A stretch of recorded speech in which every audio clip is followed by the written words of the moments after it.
Mambo vipi mwana michezo Mawengi TV popote pale ulipo, nipo katika uwanja wa Ali Hassan Mwinyi uliopo hapa katika mkoa huu wa Tabora, ambako mchezo ulifanyika kati ya Tabora United na Kagera Sugar.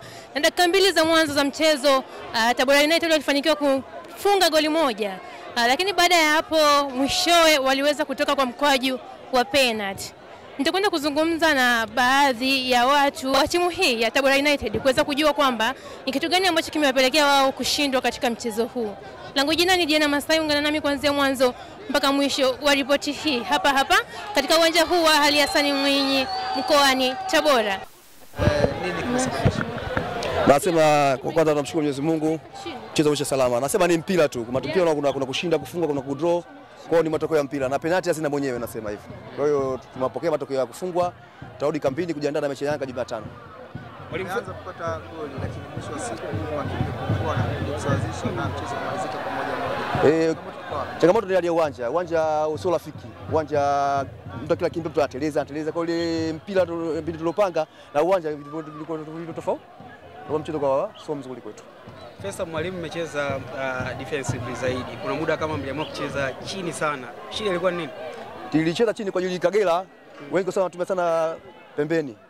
Watu wa pembeni mkikasa na juu haiwezi kufungwa. Ndio maana kusana chini.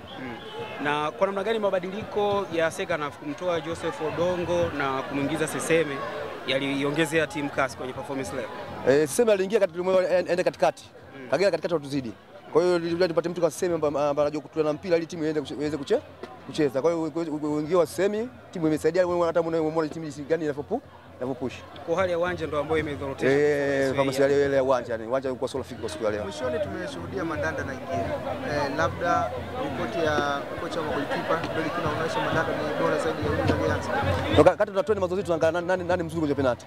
Katika tunatoa siku 3 4 hapa Mandanda alikuwa juu kwenye kudaka penalty. Ndio maana tukamuingiza Mandanda alikuwa penalty. Lakini kwa bahati mbaya naenda kucheza na Yanga. Vipi maandalizi? Maandalizi ndio tunashukuru mechi ya leo na Kagera Sugar ametupa fitness match.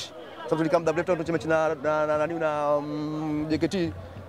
Katikati tulicheza mechi. Kwa tunashukuru mechi na Kagera ametupa mechi fitness, tumeangalia shida iko wapi, tatizo liko wapi, turudi kambini, tuenda kurekebisha kwa kujiandaa mechi na Yanga siku ya Jumatano.